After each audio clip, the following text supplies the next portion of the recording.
Dan and Corey here, welcoming you in to Libservative.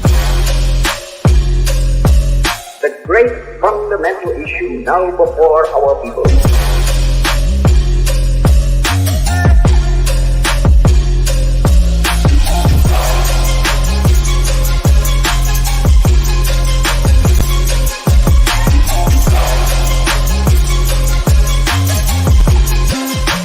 We, the people, cannot turn back.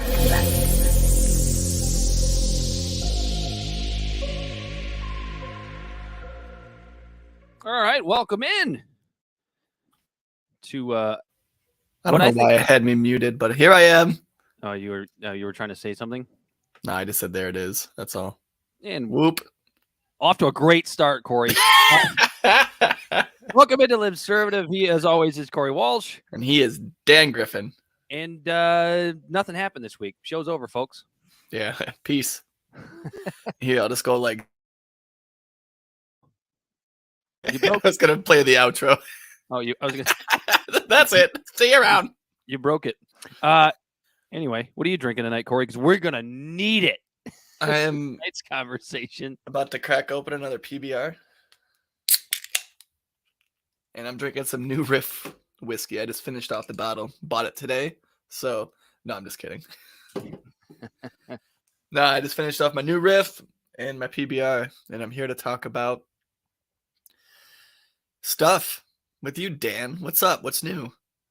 I'm drinking jet fuel this evening. The Mammoth Distilling, just a smooth 138 proof barrel pick rye from the Red Wagon Wine Shop down the road here. So this should be fun because literally, I even like measured this out.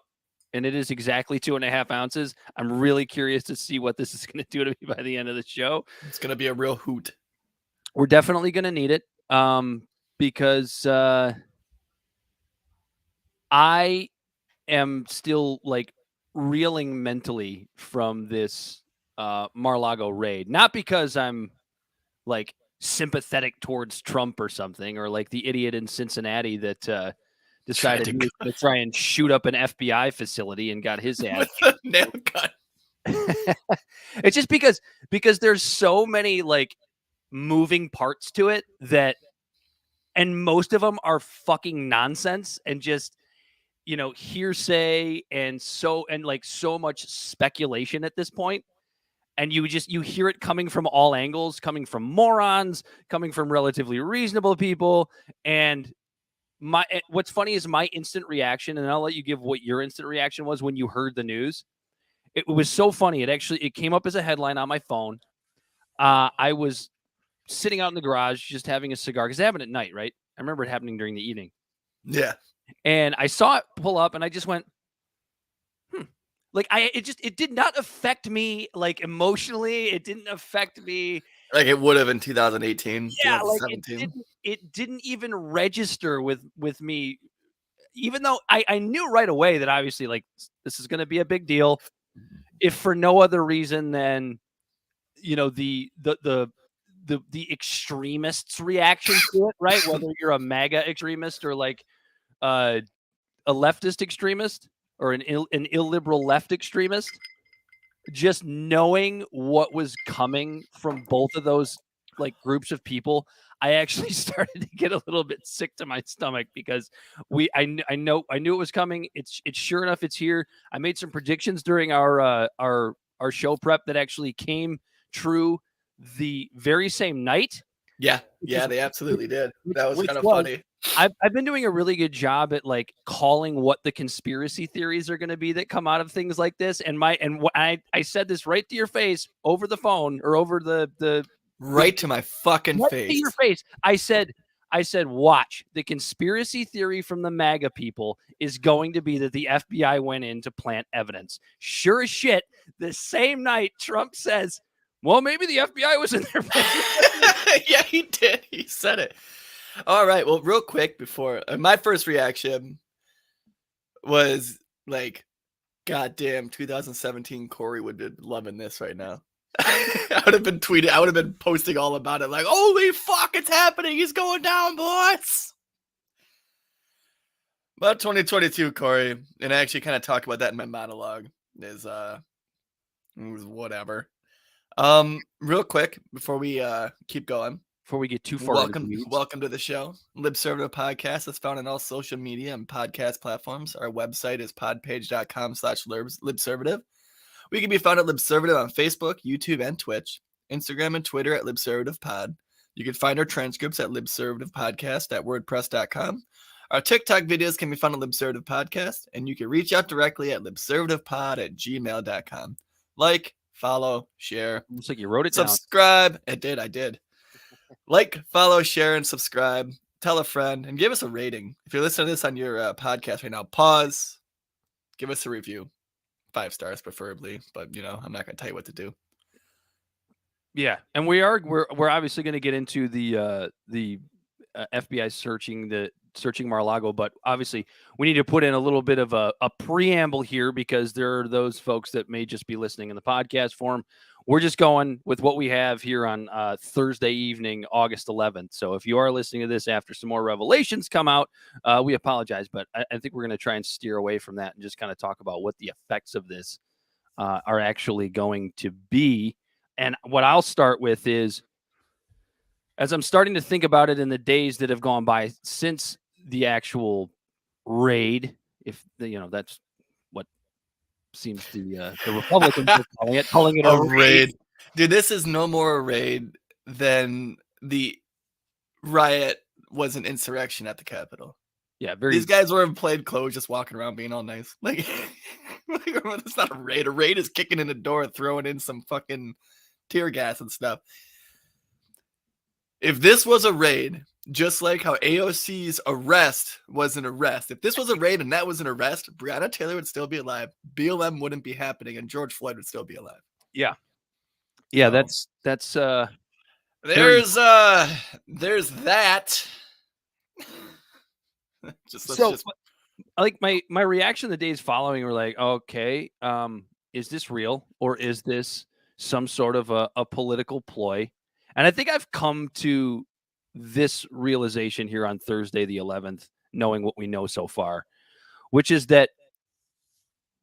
something that I'm really, really nervous about, which is that there is something there, right? There is like some sort of criminal charge, but it's going to be something so minute, like to the degree of like Trump held on to classified documents of things that just don't fucking matter, right? Like a conversation that he had with like Justin Trudeau over tea in 2016. You know what I'm saying? Dude, yeah, like there better be fucking something.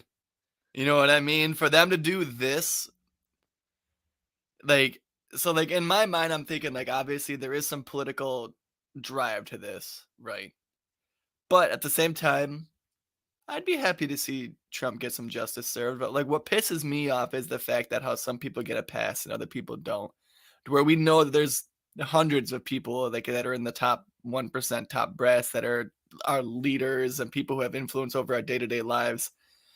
So many of them, we know they're corrupt. And some just get a pass and some don't, depending on who's in power and who does the best at creating a campaign of Villatrol versus somebody, I guess. Villatrol, is that like a Villatrol? Is that a word? Is that like a new denture glue? I think you meant. I can read it. Isn't that like Vilotrol? I think. Did you mean vitriol? Vitriol. That's what I meant. Fucking words. Vitritol for your dentures. Yeah, Sensodyne. That's what it sounded like, or like some sort of new sugar substitute. It's the word I was looking for, Dan. Does it make sense at least? Did I use the right word? Yeah. I mean, that's something we talked about. What did you say? I missed that part. I said that I at least say the word in the right sentence. Yeah.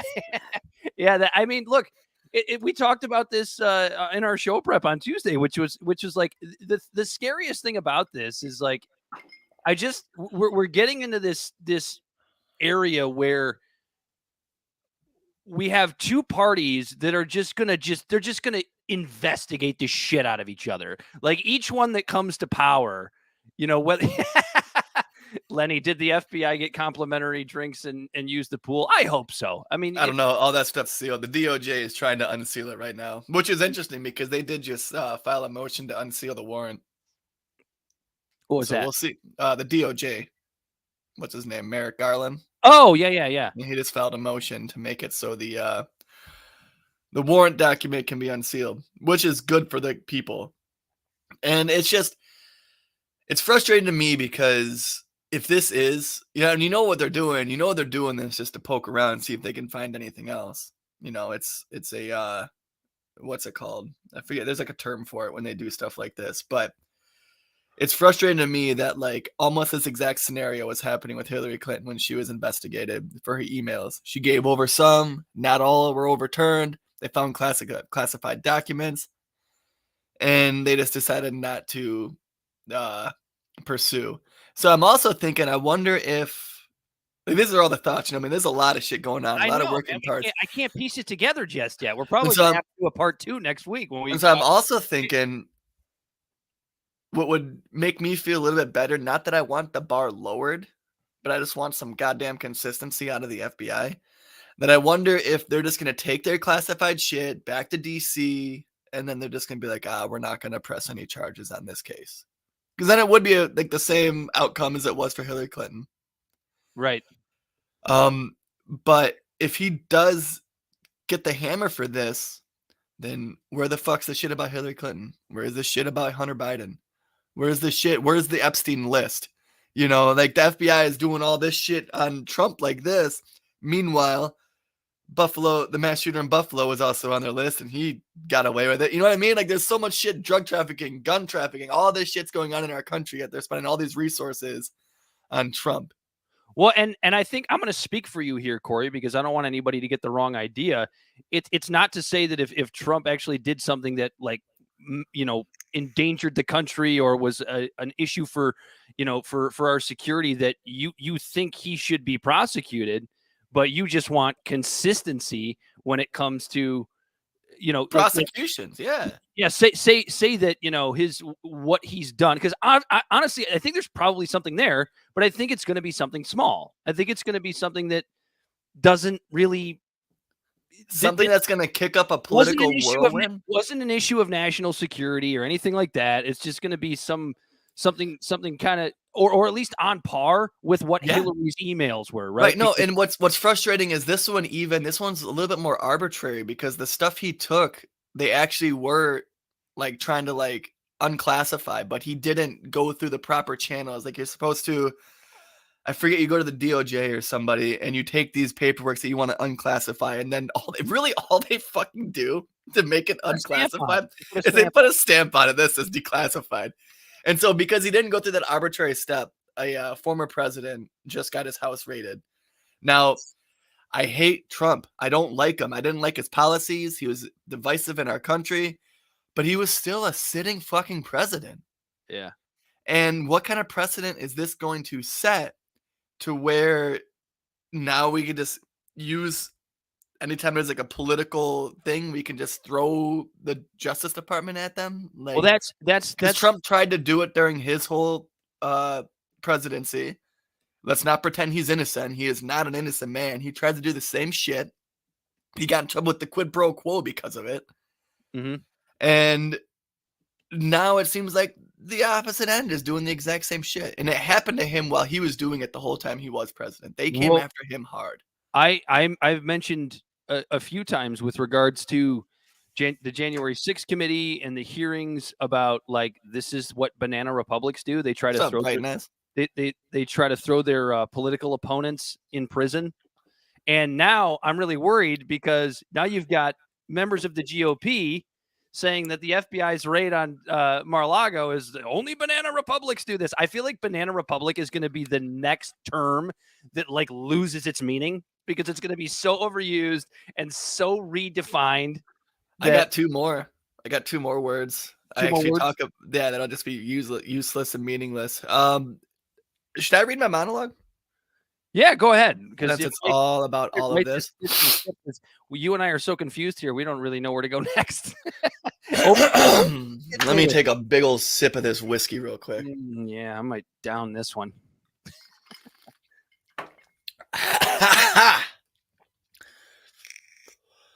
All right, here we go.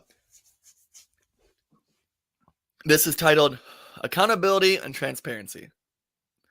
When I first started really paying attention to politics, it was at the exact wrong time, 2016. I was lured into the political gauntlet by an old man whose aura felt selfless and compassionate. One who cared about the little guy and fought for him for decades. His energy gave hope for the future whether you agreed with his ideology or not. One that energized my friends and I to pay attention, to get active, to speak up, and to march. We were on track to make history, I thought. That is until the very party he was representing pulled the rug out from underneath him. It hurt to see it. The Democrats bent the old man over, had their way with him, pushed him to the ground, and took his life alert when they were done. Side note, we'd see him take it again in 2020 in a scene straight out of the movie Animal House with Kevin Bacon saying, "Thank you, sir, may I have another?" Back to 2016, we saw the DNC explain away any fixing they concocted in their primaries until that damned old WikiLeaks exposed the party's collusion to put the old man in his place. In fact, they did it so well, he kowtowed to the party and endorsed the very person who cheated him, Hillary Clinton. We have got to beat Trump, is what he told us, and many of us still followed his lead. Not enough, though. As some of us smelt the bullshit and went third party, some stuck with him. But alas, his cuckolding didn't save the party. The alternative we got to the Burnster was the Trumpster. The next 4 years, we saw an onslaught of rejection, cynicism, and downright hatred for our new commander-in-chief. Most of it was well-deserving. The man was more divisive than nuclear fission. For the next 4 years, we heard buzzwords like accountability, transparency, and decency. For the next 4 years, we echoed those words regarding the Orange Man. For the next 4 years, we swallowed tropes like, when they go low, we go high, and this is what democracy looks like. We retreated Democrats who feigned love for the justice system, our Constitution, our institutions, and fairness. For the next 4 years, we saw investigation after investigation, committee after committee, all focused on taking down the Dom. And I was here for it. And those words, accountability and transparency, they were ingrained in my brain, and I cried out for them. For 4 years, the media, along with Democrats, drilled those words into our heads. And after 4 years, those words seemed to be just that, words. Meaningless words, at least meaningless to our leaders unless they fit good into a news segment or a tweet for clout. Orange man bad after all, right? Accountability and transparency are foundations of our Constitution. They are an antidote to corruption. That is, unless they are used only for political gain. 6 years later, the presidency has flipped and those words appear to be put to the wayside. As Trump's house was getting raided as he's being investigated, another man being investigated for corruption, tax fraud, and breaking foreign lobbying laws was stepping onto Air Force One with the big man. The alleged name for Hunter Biden's father, also known as the president, when discussing a 10% cut off the top and set aside for him in business deals in the emails from the laptop. Fiasco. Imagine if it was Eric Trump in that position hopping on the jet with his dad in this scenario. In a role reversal, you wouldn't be able to escape the laptop story in the news if it was one of Trump's crotch goblins running around doing crack with Russian prostitutes. Instead, thanks to a whistleblower, we now know a senior FBI official, Timothy Tybalt, attempted to bury the investigation in a restricted subfolder attempting to hide any evidence. The story that was able to then and now be verified as evidenced by the multiple investigations was painted as Russian and misinformation. If it was Trump not turning over the transcripts to a 2-hour phone call with Xi Jinping, the president of China, then we have two different recollections of the conversation. If it was Trump not turning over the transcripts to a 2-hour phone call with Xi Jinping, the president of China, when we have two different recollections of the conversation, it would be all over the news. With those two words in the headlines. These are just two examples of how accountability and transparency mean dog shit to politicians who are in office to serve themselves and keep political opponents at bay. To be clear, Trump in handcuffs would absolutely make me smile. There's no doubt about it. To see a crooked, corrupt, swindling, self-serving elitist be brought down would make a lot of people smile, even jump in jubilee. But why do some get a pass and some don't? Why do we see some flagrantly breaking laws like insider trading, foreign lobbying, tax evasion, concealing top secret documents, and accepting bribes not being brought to justice while others seem to be held to a higher standard? Is that accountability? Is that transparency? I want to see these words to objectively mean something in this country, this constitutional republic. I want to see every single politician held to the same standard Trump was. It's what I expect. It's what I was told our government does for 4 years, and now the script has flipped. Unfortunately, voices like mine are drowned out by tribalism and party politics, transparency and accountability.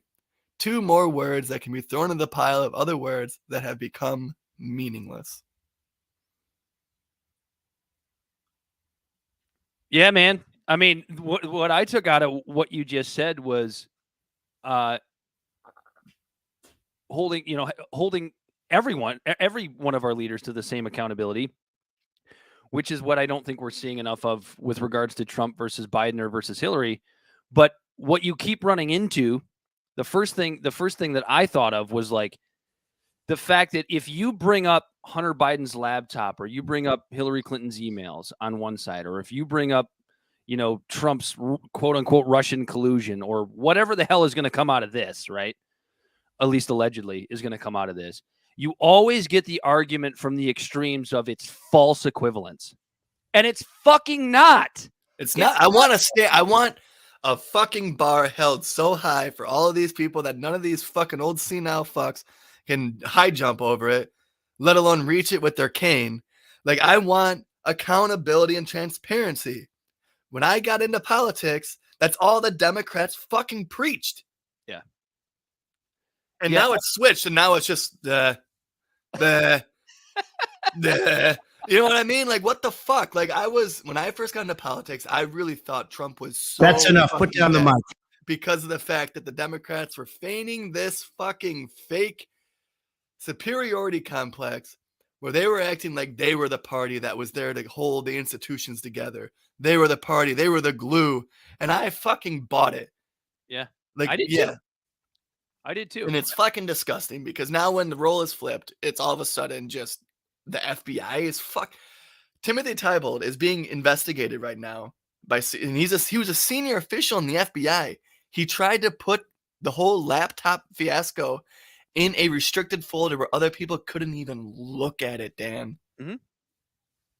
And now that motherfucker yesterday, while Trump's shit is being raided, that motherfucker was hopping onto Air Force One with Daddy. Yeah. Well, while he's being investigated for foreign lobbying, law breaking. What was the other one? Tax evasion. What's the other one? There was like 3 or 4 of the things he's fucking getting looked into, and he's just stepping onto Air Force One. Granted, his little kid was a fucking cutie. He has hair like my son. I saw him. I was like, aw. But still, that's just a side note. Fuck Hunter Biden. He's got a cute kid, but fuck Hunter Biden. And it's just, oh my God, dude. He was on fucking Air Force One while he's being investigated for all this shit. When emails are going out and him and his dad with collusion, and it's. So I guess this is a question heated because you're a little more heated than me about this, which is fine because I often get more heated than you. So I'll let you take the reins on this one. But what I would ask you is like, what is more important to you here? Is Trump being held accountable for crimes that he actually committed? If he did, okay, we're still at the allegedly part right now. We still don't know what the warrant was for. We don't know what was found. But if something is found and he really did commit a crime or multiple crimes, what's more important to you?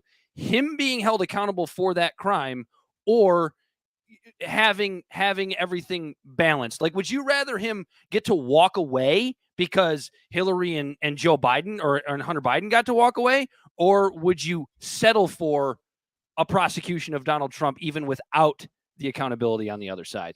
It's an interesting question because I've been thinking about it myself. Huh. So let me think about that. Trump, so you're saying the other ones get to walk away and Trump gets hammered, or we let Trump walk away because the other ones walked away? Right. Like, what's more fair there? You know what I'm saying? Like, it's an interesting conundrum to me, I believe.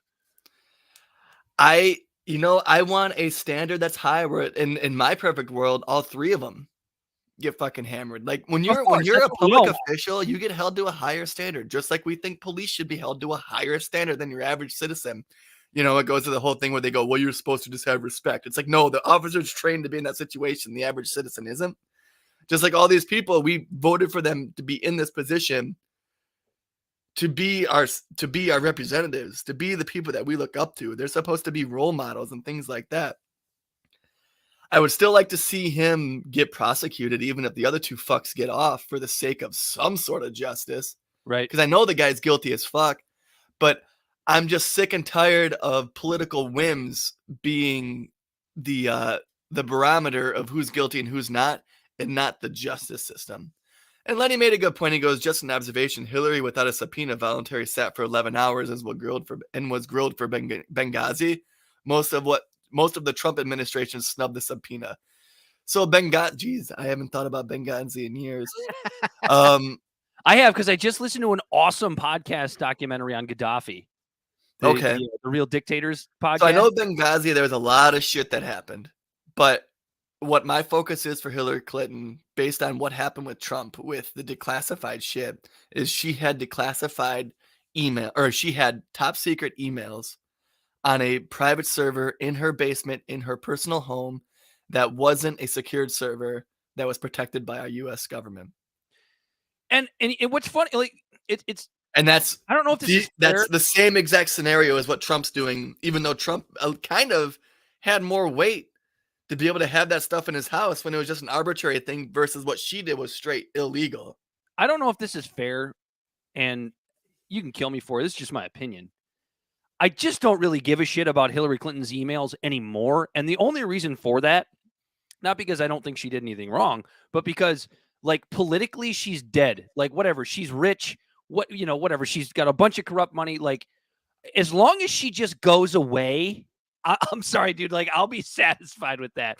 I care a lot more about the Hunter Biden laptop because his dad's is sitting president right now. Yeah, that's present. That's, yeah. So it's just it's just like when it comes down to Trump, the binary to Trump is Hillary. You know how it is, and the compressed, not overthinking thing because narrative in our country. It's either Hillary or Biden, or Hillary or Trump. Yeah. Because ultimately they'll be accused of similar things. Like, that's what I think is coming out of this investigation. Top secret shit.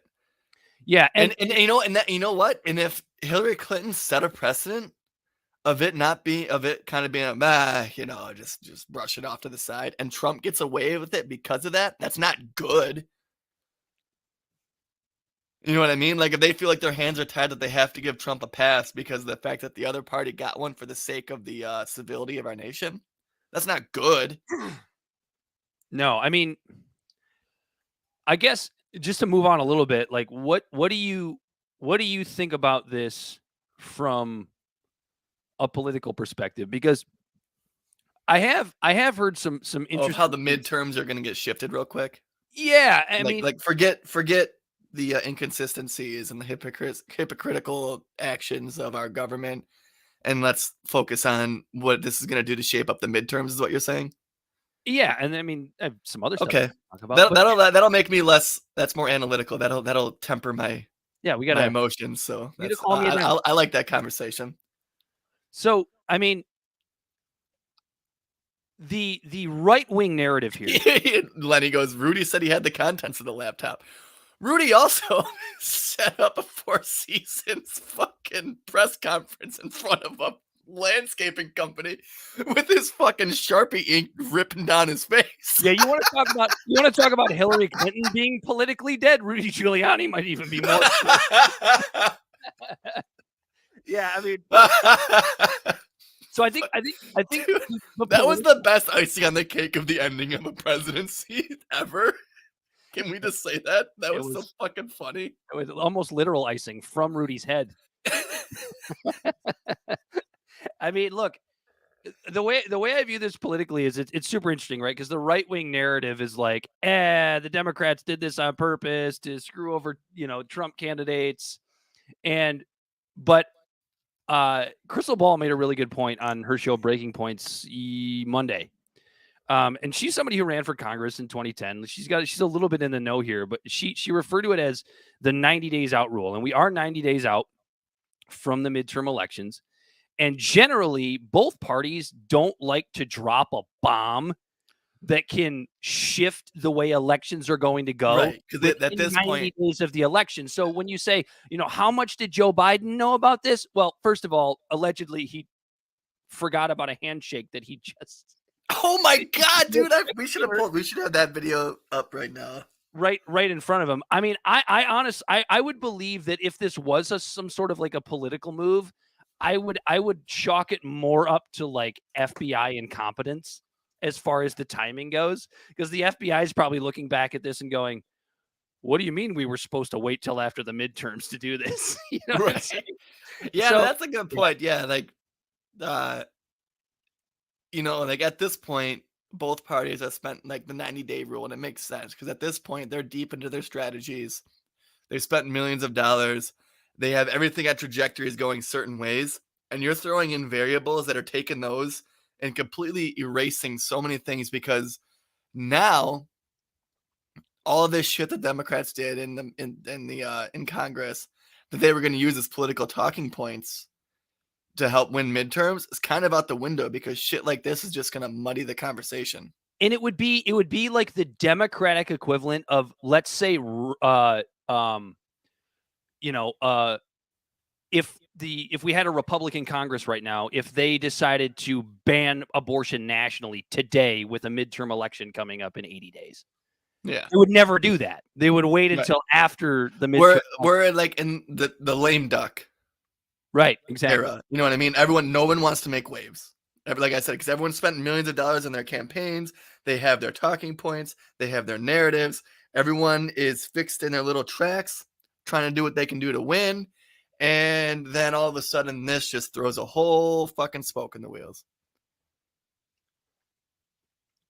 But there better be something big that comes out of this, because if it doesn't, this is just going to make the FBI look like a flop.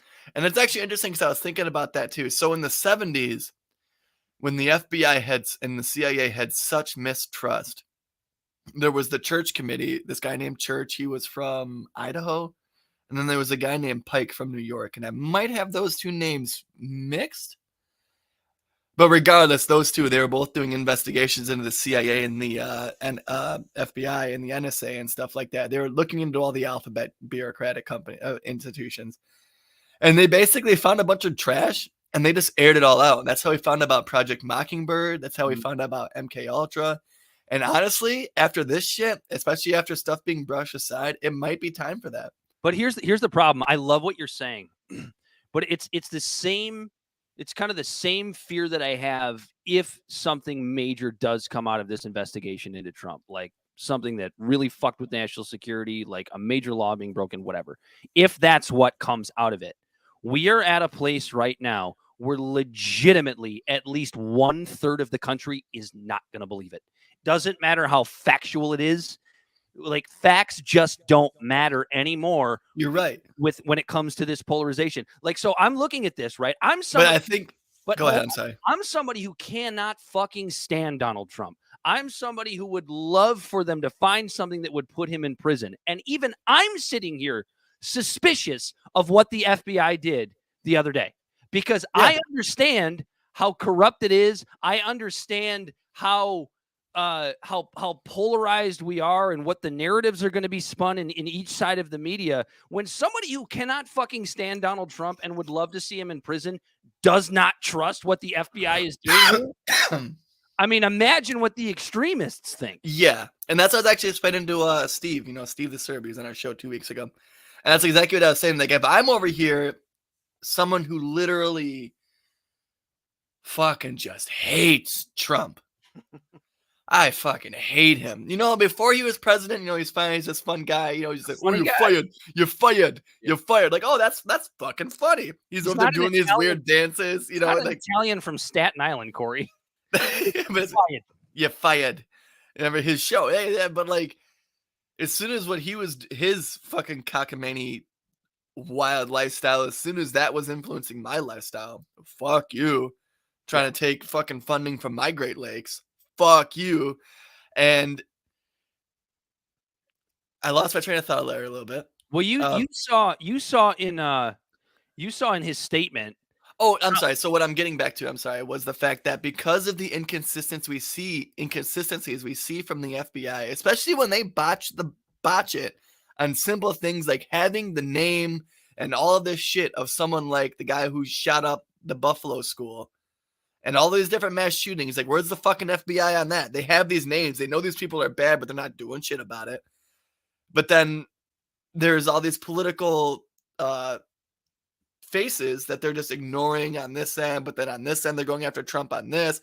And it's these inconsistencies that leave room for cynicism, and that cynicism can grow, and that falls into conspiracies, and that goes into vitriol.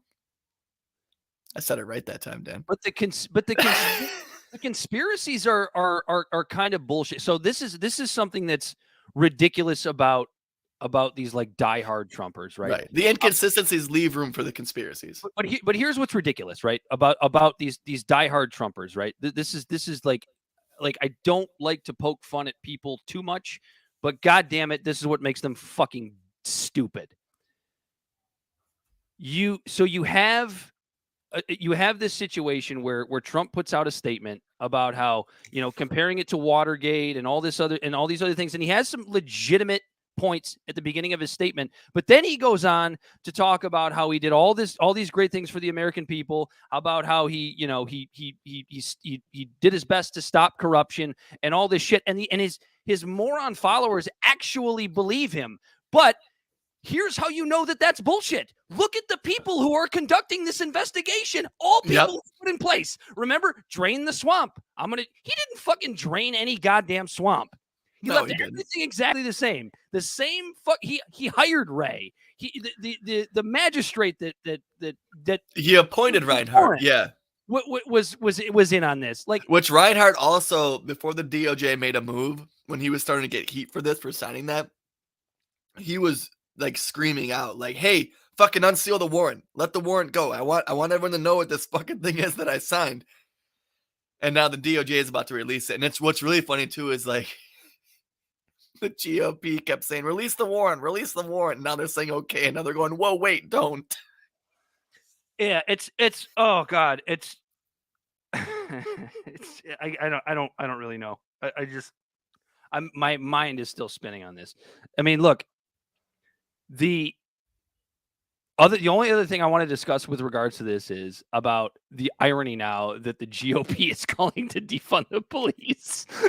Oh, dude, I love it when they're saying we need to defund the FBI, and then that I'm here for it. Let's fucking do it. Fucking get rid of them. Yes, I'm on board. Marjorie Taylor Greene selling hats, defund the FBI. I might even buy one. I might buy one from that psychopathic woman. I might buy one. Hey, Marge, we agree on this one. Defund the FBI. Like, isn't that great when you don't just blindly follow some sort of party politics that, like, you could sit here and go, Marjorie Taylor Greene is batshit crazy, fucking psycho. But you know what? Broken clock is right twice a day. Yeah, but the only issue with it is the reason she's doing that. You know what I mean? Like, I don't give a fuck what the reason is. Let's defund the fucking FBI. Honestly, if she didn't look like a human version of a brachiosaurus, she would probably have sucked Trump's dick about 4,000 times by now. If she was just a little bit prettier. I'm telling you, that is how, I mean, we saw her at the Live Golf event last weekend. I guarantee you she gets wet when she stands next to Donald Trump. That's what she loves to stand. She soaks a cushion to the point where it needs to be flipped over when she's sitting next to Donald Trump. Her and Lauren Boebert just fawning and Tucker Carlson. We know how Tucker Carlson Sean Hannity gets people. Oh man. Yeah, no, I just wish that every elitist was held to the same standard that Trump is. But he's like the white trash redneck elitist of the group and no one likes him. That's actually a thing I stole from Steve. He goes, yeah, Trump's an elitist like the rest of them, but he's the white trash one. Well, and Corey, I think that's why you and I are so torn on this, because we want to see Trump put away if he actually committed crimes, but we also want transparency and fairness for the other corrupt assholes that don't go to prison because I don't even know why. Like, where's Jeffrey Epstein's fucking list?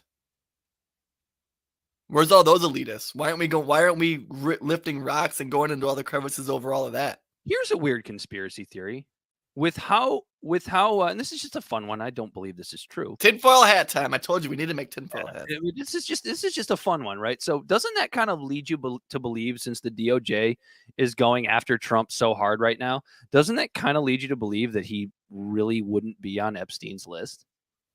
Because if he was, he'd be one of them. and he'd be able to incriminate them as well, right?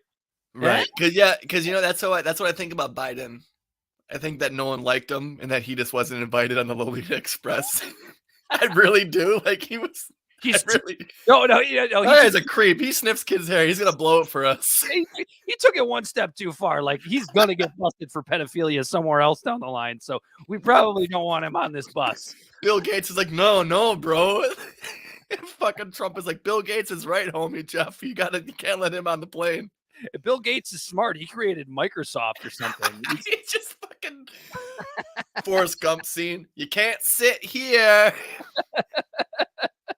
And Biden's in there. Come on, guys. Come on, man. Here's the poll. He's just outside of the plane going, come on, man.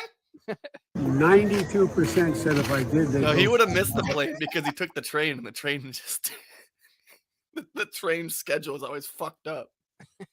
He's always talking about the train. The train. I take the train to DC. Sitting there with a breathe right strip, just sniffing the shit out of something. I love the breathe right strip edition. That's great. Oh man. Did you have anything else to say about? I'm sure we'll talk about it again next week. I just wish we would hold every single elitist to the same standard that we are at Trump right now. Oh, you want another conspiracy? Yeah, I always love conspiracies. So it was a Trump-appointed judge and a Trump-appointed FBI director. Now we know that Republicans secretly hate Trump. And those are both rhinos, Republicans. Corey. They're rhinos. And those two are Republicans. What if this is a inner workings of them just going, we gotta fucking get rid of this guy? What if this is actually like an inside thing with like the Republicans as well? You're talking about the non-MAGA Republicans, right? Yeah. Yeah, they're basically like, shit, fucking Democrats are funding these assholes. We got to do something ourselves.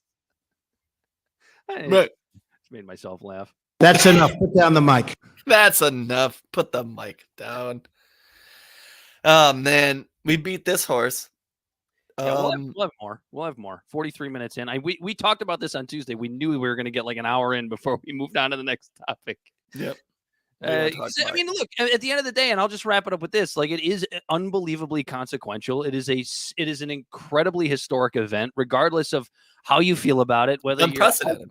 Whether you're a hardcore MAGA supporter or you're a hardcore Trump hater, this is going to be, I'm just curious who the fuck is going to play Donald Trump in the movie that gets made about all this shit after he dies. Who's playing Trump? James Franco? Alec Baldwin. There's people that he might be dead too, though. He might be. Did you see that? Was it Benicio del Toro was really pissed about the fact that James Franco is playing Castro in a movie? He said that guy's not Hispanic.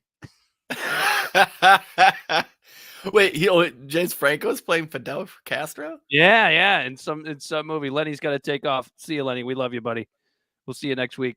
Download the podcast. Get the rest of the show. Yeah, there you go. Look at that. What was I gonna say? Who would be a good? Did you ever see when Trump first got into office? Did you see that Netflix special with Johnny Depp playing Donald Trump about this book? What was his book? The How to Make a Deal. Yeah, something like that. Yeah, or The Art of the Deal or whatever. The Art of the Deal. Yeah. No, you got to find that. That's actually pretty good. Johnny Depp plays Donald Trump.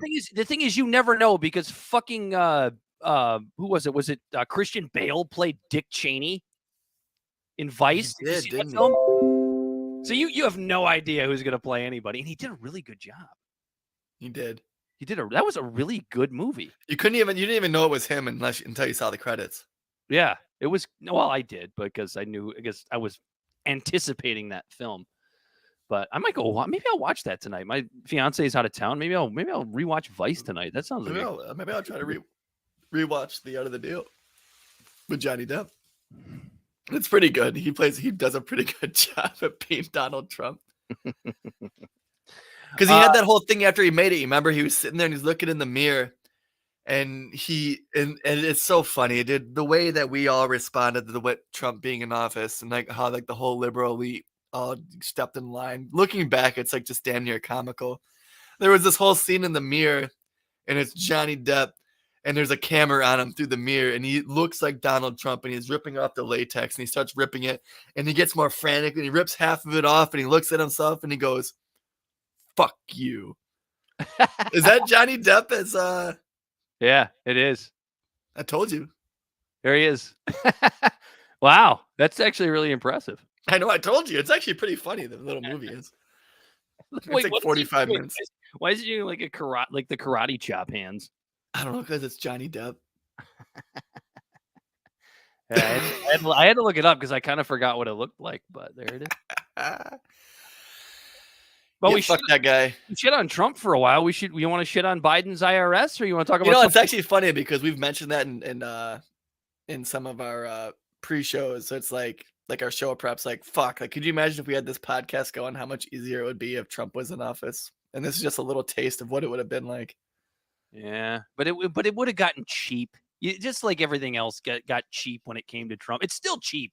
Yeah, On it is, cable you're right. news, you know, the power that they give this man is just out of control. So the new quote unquote reconciliation bill. Oh,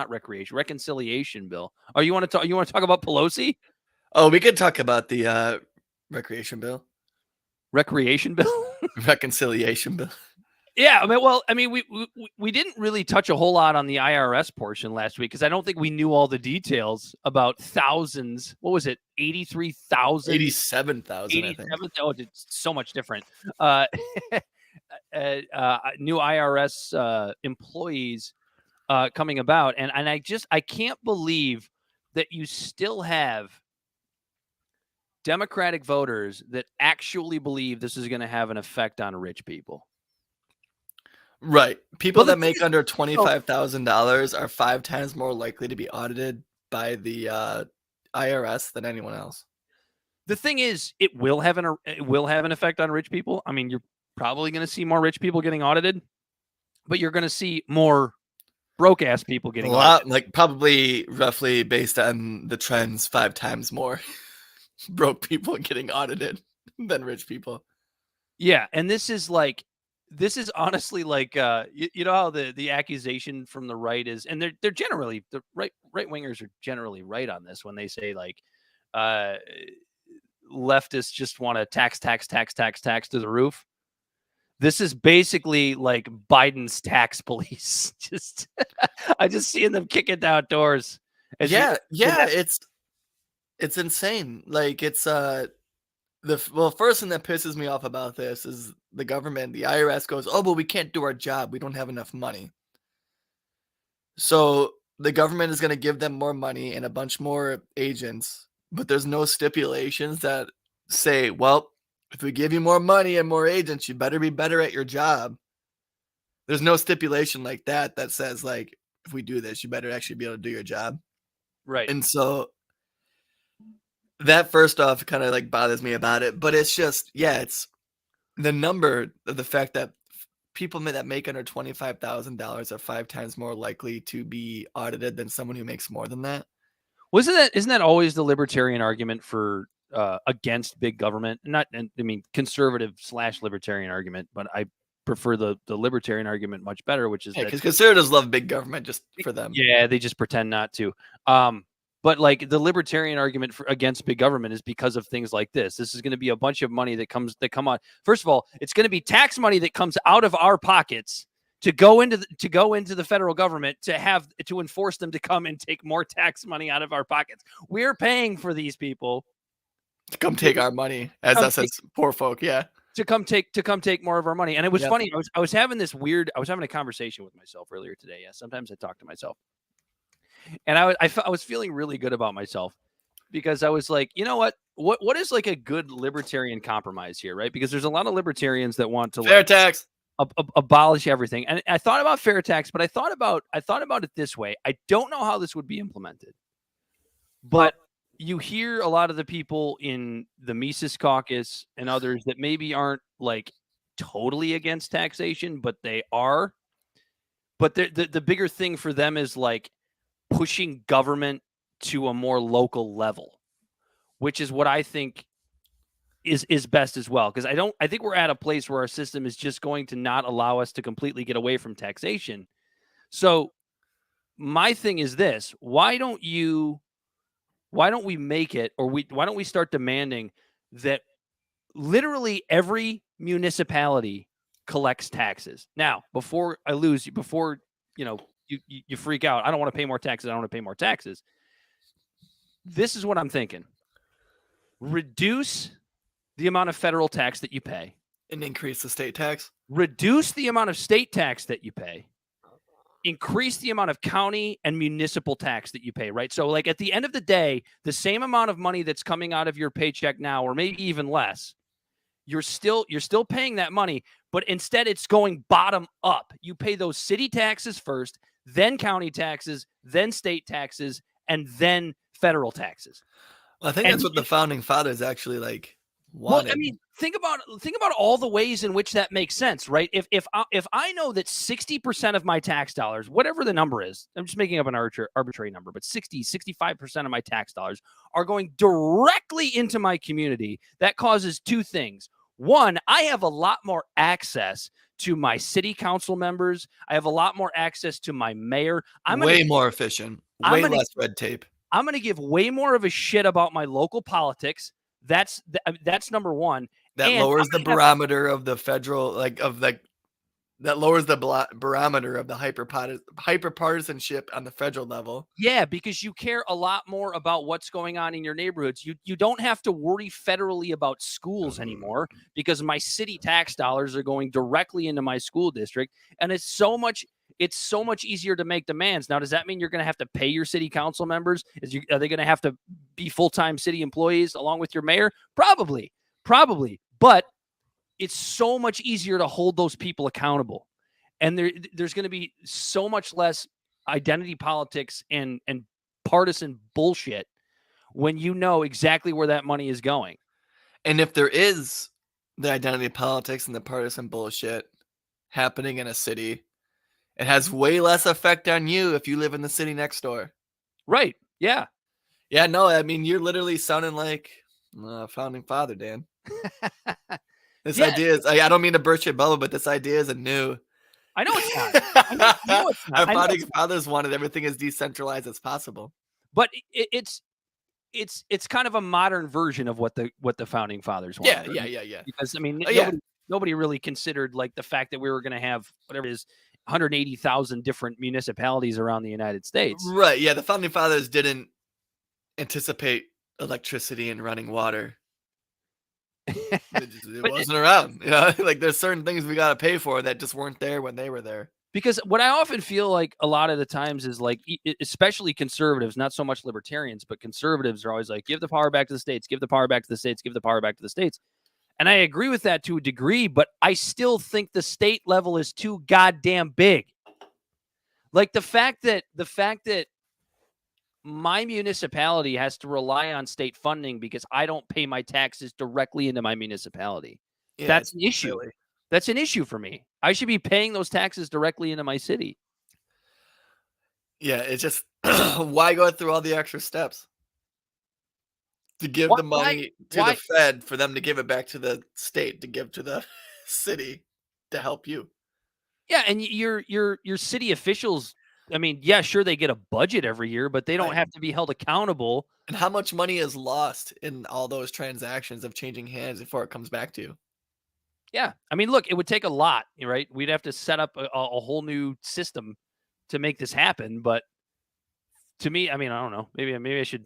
I'm going to run for president on shrinking federal and state governments. Fucking conservative. Phony, you fake conservative, you fucking rhino.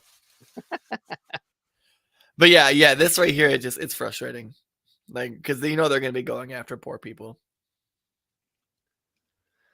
And all right, should we admit it? You talk about Pelosi?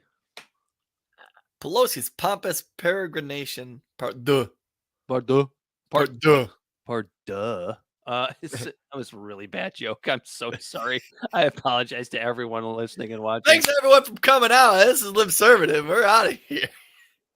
We have to just play what Pelosi said on that podium. Yeah, just play it, and then we'll talk about it. With her magnificent looking mask on. Look at that. Look at that beautiful woman with her huge cans that she's trying to hide. Those big 80-year-old Sources of titties. strength is democracy. What? I said at a meeting earlier with the parliamentarians, in our earliest days of our founding of our country, Benjamin Franklin presidency said, freedom and democracy. Freedom and democracy on one thing, security here. If we can't have either if we don't have both. So, security, economics, security, economy, and again, and governance, they're all related, and we want Taiwan to always have freedom with security, and we're not backing away from that.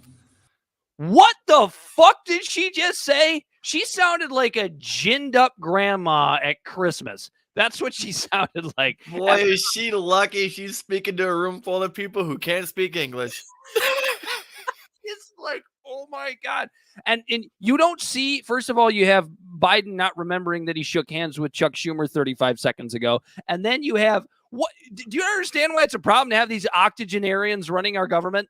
Do you remember when these octogenarians were talking about how the rest of the world didn't take us serious because Trump was president? You want to play it again? We should play it again. Sources of strength is democracy.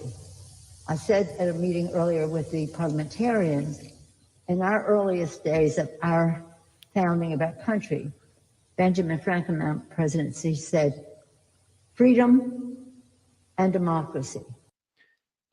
Let's just break that part down right there. Did you see her like looking upward off the corner of her eye as if she had completely forgotten what she was about to say? Yeah, or maybe she thought she heard a plane and was like, "Oh fuck, the Chinese are coming." Here comes the nuke. It's coming in. So Benjamin Franklin said freedom and democracy. Okay. I'm sure he said both of those words many times in his life. Aubrey says, what does she have? Does she have a crack pipe under that mask? That's like, no, actually, the way she's talking, she probably just forgot her dentures. No, she's sipping on a tiny gin and tonic underneath that. Just a shooter. There's just a shooter underneath the mask. She is always drunk. And democracy on one thing, security here. Security where? In front of her, dude. It's in her hand. Check it out. It's right there. She said it plain as day. That's the only thing she said plain. Nancy, release the security. If we don't have, nope, she never did. Can't have either.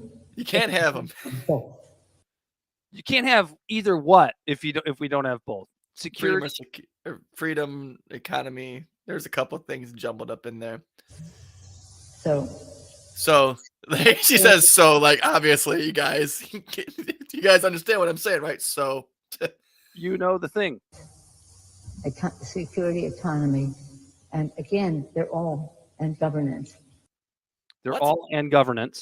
Security, autonomy are all in governance. We want Taiwan to always have freedom with security. Okay. Way to really fucking 1984 rewrite quotes in history. Before we keep going, I'm gonna read you that Benjamin Franklin quote real quick. It's over. I can pull this off the screen. Those who would give up essential liberty to purchase a little temporary safety deserve neither liberty nor safety. And she was trying to say that Benjamin Franklin said that freedom and security go together because they don't. Right. And then he also never ever called America a democracy. He called it a republic. In fact, when he first walked out after they finally figured out like the Constitution, and the lady asked him, "What do we have, a monarchy or a republic?" And he responded, "A republic if you can keep it." So what you're telling me, Corey, is that what he actually said about democracy is two wolves voting. Democracy is two wolves voting on what to have for dinner, and liberty is a well-armed lamb contesting the vote. So I don't know where the fuck she's coming from on any of this. Just a rewrite of history, I guess. So what you're telling me, Corey, is that this ginned up old broad almost started World War III to give that fucking speech in Taiwan. That's what you're Worth it. Oh God! Benjamin Franklin would have pulled out his musket and put this bitch out to pasture. And then another thing about all this that no one's talking about is Nancy Pelosi's son, who also went to Taiwan with her, is an investor in a Chinese tech firm, You don't say. a Chinese telecom company. Yeah, Well, that's okay. False equivalence, Corey. It's nothing like Trump. right. It's nothing like, yeah, Trump. I guess I don't know. God damn it! I apologize. I shouldn't have called her a bitch. That was mean. That was very But she does have, misogynistic of you. but she does have big tits. That's Does true. she? I've never noticed. Does yeah? She's always hiding them. Definitely some work done there. Anyway, what else we got? We just need to make fun of Nancy Pelosi for a minute because she kind of earned it. Oh yeah, I had both of those. I had two of them up here. Whoops. What was the other one? Insulin bill tumbles like a diabetic who needs insulin. Chopped off like a diabetic's foot. Let's shit on the GOP here for a second. I'm going to defend them just a little bit, but I'll let you shit on them first. Go ahead. So these assholes, nearly in uniform, opposed the party line, climate, health, tax bill, whatever they're calling it now, the infrastructure or inflation reduction bill, whatever they want to call it. The Republicans voted to not allow a $35 per month limit on insulin. Now, the Democrats sought to overrule the decision, but the parliamentarians said that because it's technically not a discretionary fund by Congress and is trying to regulate private companies, that it cannot be involved in the reconciliation bill. And so what they could have done to bypass that was get 60 votes. And the problem is it fucking failed 57-43. Yeah. 43 Republicans voted to not put a cap on insulin, something that is a fundamental life-saving drug. Not even a drug, it's just a chemical compound that our bodies create. And they're just like, nah. And it pisses me off because insulin was actually found, because before the actual chemical compound insulin was created, they used to have to extract insulin from pigs and cows to give to people. Did you know that? Mm-hmm. Yeah, and like the fact that they had to do that, and then like people would have like allergic reactions and die from it and shit. And then they created insulin, and it literally saved millions of lives. There's stories of when they were doing the trials, and they had like the 60 kids that they were giving insulin to, who were all lethargic in beds dying. By the time they got to like the 60th one, the first one was already awake and conscious and telling his parents that he loved them and he was awake and stuff like that.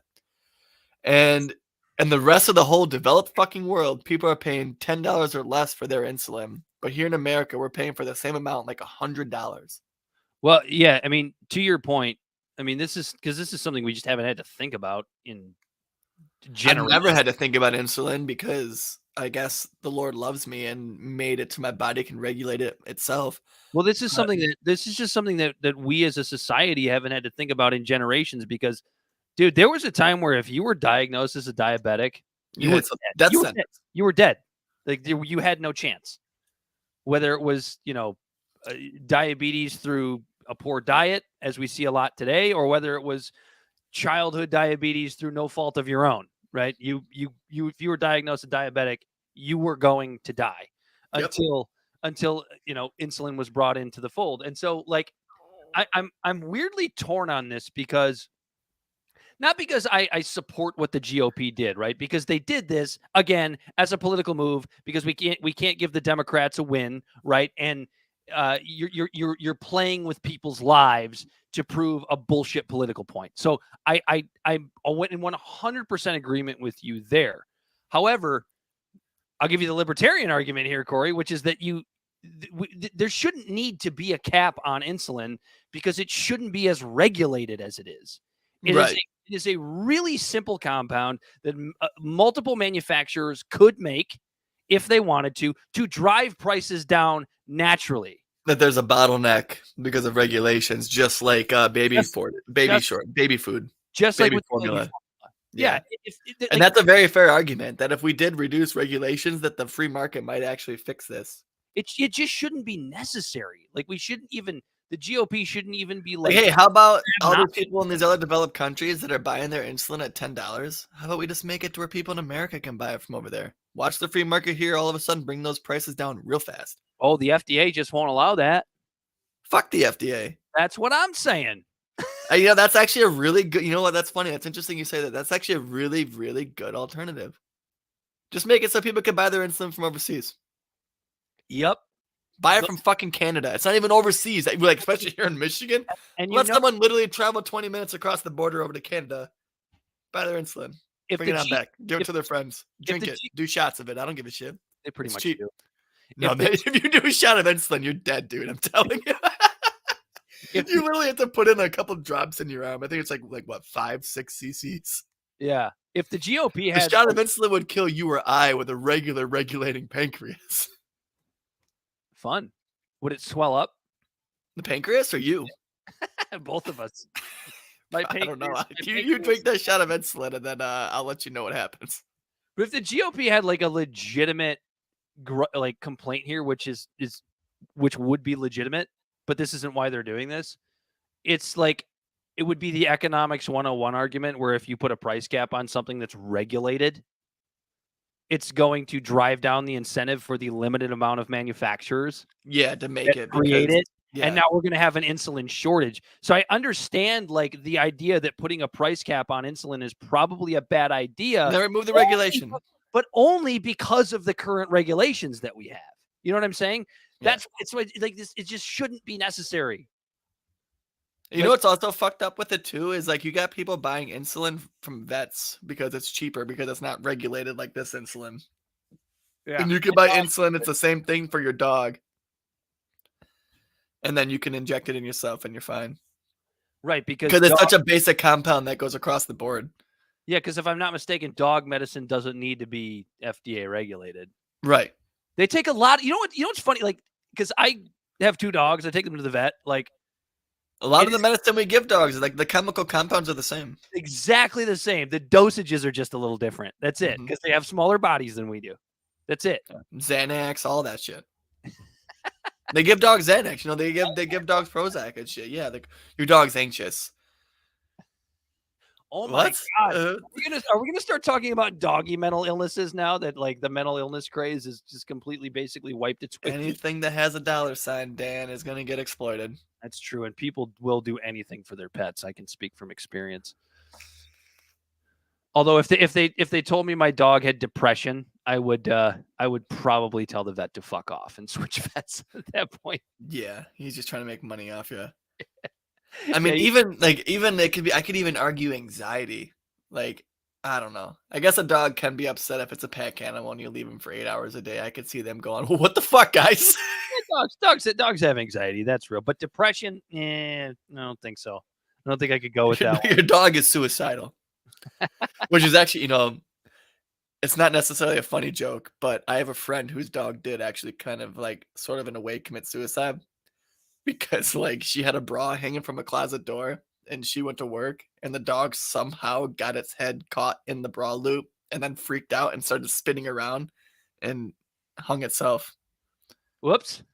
Yeah, it's kind of sad actually. It's like an accidental suicide. Yeah, it sounds like she had some information on Hillary Clinton. She was suicided. Oh man. Clinton body count. Did we miss anything? Oh, Russia is no longer playing I Show You Show. Oh yeah, this is pretty short because honestly, I think this story would have been a bigger deal had the Trump thing not happened. Isn't that interesting? Interesting? This would have been a very, very good fear-mongering headline. Absolutely. We're not allowed to inspect Russia's nuclear weapons right now. Why? But because we're not letting them to inspect our weapons. Oh, you don't say. That's Like, it. That's what yeah, happened. It's just fucking dumb. I was just waiting for the fear mongering about like, what's Russia going to do with their nuclear weapons now? They're not letting us inspect, even though Putin has said, when the conflict's done and you let us start inspecting your weapons again, you can start inspecting our weapons again. Imagine that, right? Yeah. Imagine that. It reminds me of the debacle when we killed, what was that, General Soleimani? Was that his name, Soleimani? The Iranian guy. The Iranian general. No new wars, Corey. Don't talk about that when you talk about Trump. No new wars. Well, he didn't start any new wars, but it's not from lack of trying. That's an act of war. That is absolutely an act of war. That's absolutely, again, that's what I was getting at. So killing another general of another country is an absolute act of war. And the Iranians tried to send their diplomats to New York the next day to talk about this, going, what the fuck? And we pulled their visas and wouldn't let them come. So under Article 5 of the War Powers Treaty, a country is allowed to respond in kind while they go to the UN and try to figure things out. So that's when Iran sent missiles to our military base in Iraq, right? And it's just almost the same scenario to where it's like we did this thing first, and then they came to try to talk to us, and we were like, "No one's home, fucking leave, you jackass!" Like, and so they did something about it, and then everyone goes, "Oh, these fucking crazy asses!" And I think a lot of that is American exceptionalism that's just ingrained in our brains. That's just been driven into it since the 50s. And so, yeah, it's just a good little, not necessarily, kind of sort of a false equivalency. Maybe it's just a good parable, I guess. No, but the interesting part about that is like it's the let's support Ukraine people, which is generally people on the left, right? I support the current thing, that would be the ones that would be afraid of this. Isn't it? I'm always so interested in like how like the warmongering kind of polarized side just shifts up and down like a goddamn seesaw, right? Because if you go back 20 years ago, it was all the Republicans, right? The Bush presidency, like it was all, we gotta kill all them damn terrorists over there and take out all them towel heads over there in that sand place over there. And now it's like Putin needs to die because he doesn't support transgender rights or something like that. It's so fascinating how these things just shift overnight, and nobody can seem to see the equivalence of it all. Yeah. Yeah, it's absolutely insane that we constantly just pull shit, and then when all these other countries follow the rules that we put in place and we don't. Yeah. Because that's what it would be. It would be, it'd be the people who support Ukraine that would be like, what do you mean we can't look at your weapons? We don't have to show you our weapons because you're dangerous. You're the bad people over there. Exactly. And then our last one right here. Well, inflation is over. It's over. Feel it, Jack? It's amazing.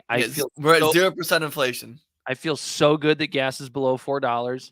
I can finally go back to my regular life. Never mind that food is up 18%. Never mind, food is up 18%. Right. Well, that's the thing is Biden tried to claim that because it went from 9% in fucking July to 8.2 in August. He goes, 0% inflation over the last month. And not to mention, you can't just claim, first of all, 8 point whatever. What is it now? 8.25 or whatever. 8.2 or something. Yeah. You can't claim that as a victory for two reasons. One, you can't claim the raw number as a victory because there are still food prices are super high. There's a bunch of things that are way up. Right. And it's just the messaging. It's like, it might be over for you. What about the rest of the millions of Americans who aren't making seven figures? I was gonna say, you kidding me? It never started for him. It never started for the rich fucks out there. Right. Inflation is a poor tax. Always has been. And and that's what kills me too. It's like Biden could come out and go, yes, you know what? Gas is fucked right now. And it's going to be fucked for a little while. And what I'm going to do is I'm going to do everything in my power to try to power up refineries and do what I can to get more refineries going and getting our gas and stuff flowing, because this is a mess. It's a mess because it's been neglected for years, and we're going to fix it. And it's not going to be fixed right away, but I'm going to do everything in my power to make it better for you. Well, and Instead of just going, no, it's over. What do you mean? I'm over here flying in a plane that you guys pay for. Corey, being a good leader in this situation, honestly, isn't that hard. Like, all Joe Biden had to do, to basically piggyback on everything you just said, all he had to do was come out and say something to the effect of, hey, look, inflation is down a little bit from last week. We're extremely happy to see that. We got a long way to go. It's exactly. We're doing everything in our power to, even if it's bullshit, just say the right thing. He can't even do that. It's over. How is that any different than Trump? Because Trump would be doing the same thing. We added 500,000 jobs. There's so many jobs, Jimmy Dore's like, in fact, there's so many fucking jobs that people are working 2 or 3 to make ends meet. Right. Yeah. Yeah. And that's the thing, is like, that's why both of these fucking morons, Trump and Biden, we've talked about the similarities between them, because if Trump's still president and we're still in the same situation as we are, which, believe me, I think we would be, as much as you MAGA people don't want to admit it, we would be. He would come out and do the same thing. It's great. It's over. It's at 0%. We're doing this is the greatest jobs quarter we've ever seen. It was the greatest shrink in inflation since 1984 or whatever. You know what I mean? It was just they have to. And we're doing things to make it even better. That's what he would say, and everyone would be like, "All right, yeah, he's right." We're doing. That's all Biden had to fucking say. We're working on it. It's going down. You can see our progress starting to take action. We got a long way to go, but the moves we're making obviously are making it go in the right direction. Even if it's bullshit, say the right. They can't even say the right things. God damn it! When are we running for president, Dan? You mean when I'm going to abolish all of the federal government and make people pay city taxes instead of federal taxes? Yep. My first thing would be any bureaucracy that has 3 letters. Done. Get them out of here. No need for federal cops. And that's the thing too, is like the FBI is so useless, because anything that the FBI can do, like states can do, like state police can do. Yeah, unless you're crossing state lines. If it's a state crime in one state, as soon as you cross but that's what created. It was the prohibition that created FBI. I guess, but don't you think know that, right? It was the prohibition. I created the Federal Bureau of Investigation, because they were pissed that people, like, especially like because Chicago and Detroit, New York, and all these places, that was like the big hub for prohibition, especially Chicago. Yeah, these guys would rob their banks, do their prohibition, do all this shit, and then the cops would chase them, the state boys. But as soon as they crossed the border of Illinois, that's it. They couldn't do anything. I understand that, but people were also communicating via telegraph when that was happening.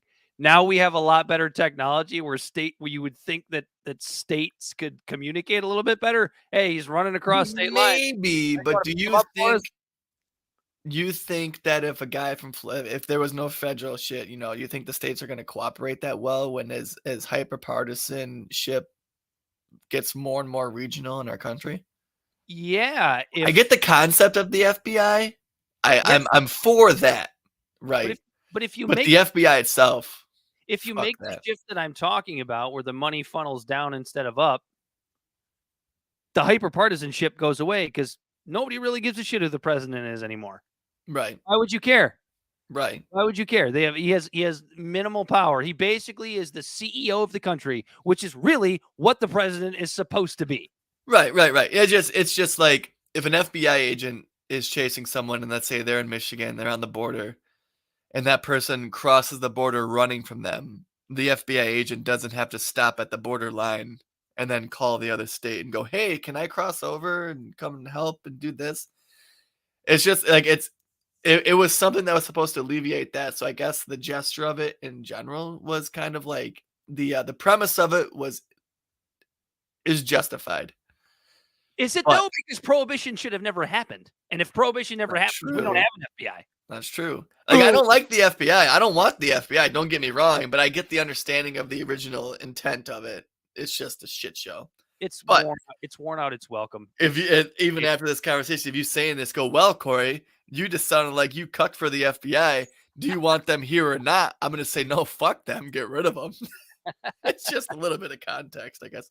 The nuance, Dan. It's simple solutions for complicated problems, Corey. That's how we roll in this country. Yeah, it just has to be less than 240 characters or 2 minutes in a news segment. Why don't you tell the people where they can find us? Again. Alright. Did that at the beginning of the show. I try to do it at the beginning and the ending because some people hop in the beginning, some people come in the end. Libservative Podcast is found on all social media and podcast platforms. Our website is podpage.com/libservative, and we can be found at Libservative on Facebook, YouTube, and Twitch. Instagram and Twitter is at LibservativePod, and you can find our transcripts at libservativepodcast.wordpress.com. And our TikTok videos that we haven't made in months can be found at Libservative Podcast, and you can reach out directly at libservativepod@gmail.com. If you've enjoyed the show, make sure to like, follow, and share, subscribe, and share it with a friend. If you enjoyed this conversation of us just bullshitting and you know a friend who might enjoy it too, then tell them about it. Let's make this thing pretty cool. And then in the words of Jimmy Dore, let's stick a thumb in the eye of the bastards. And if you happen to be a local Detroiter, I know most of our listeners at this point, we are relatively regional. Corey and I are checking out a forward party event in downtown Royal Oak a week from today, Thursday. Oh yeah, we're going to go to a meet and greet for Andrew Yang's forward party. He's not going to be there, but we're going to go meet some of his people, go talk to him, hang out, ask a couple questions. It's going to be Thursday, August 18th from 4 to 6. You can go to, forwardparty.org or whatever their website is. You can find it, and you can RSVP for the event. We're going to be out there. We're going to go check it out because you've heard us piss and moan about this duopoly and these two bullshit parties. I'm an advocate for any fucking party. I don't care if I agree with them or not. I just want more options for choice, everyone. and we really hope to maybe make some friends and just hang out and see with our own two eyes with people that are involved in the movement what the forward party is really about, and we'll give you our assessment. And but hey, if you want to come hang out with us, come check it out. That's Steve the Sword will be there. You said that's where is it? Downtown Royal Oak. It's the Iron Horse. Iron Horse. Downtown Royal Oak. So if you're and we're gonna go see Jimmy Dore. What was that? September 13th. Yeah, we're gonna be at the show. Yeah, we'll be at the show. We're gonna gonna be at the show. We're gonna make sure we moon Jimmy. Yeah, I'm gonna go up there and just give him the big fat finger with a thumb. But it'll be a good time. Big old thumbs up. Right in the eye of the bastard. Anyway, well, you're one of those bastards. No, no, I'm excited. That one's gonna be fun. You defended the GOP. We got a couple of surprises. We'll have some photos of what we plan on doing for that. So absolutely, it's gonna be a good time. Not necessarily raise a scene, but we'll stick out. Yeah. Hopefully Jimmy doesn't notice. We don't want to take the eyes off Jimmy Dore. I do. That's true. Yeah. Until next time, he's been Corey Walsh. And he has been Dan Griffin. This has been Libservative, and we're out of here.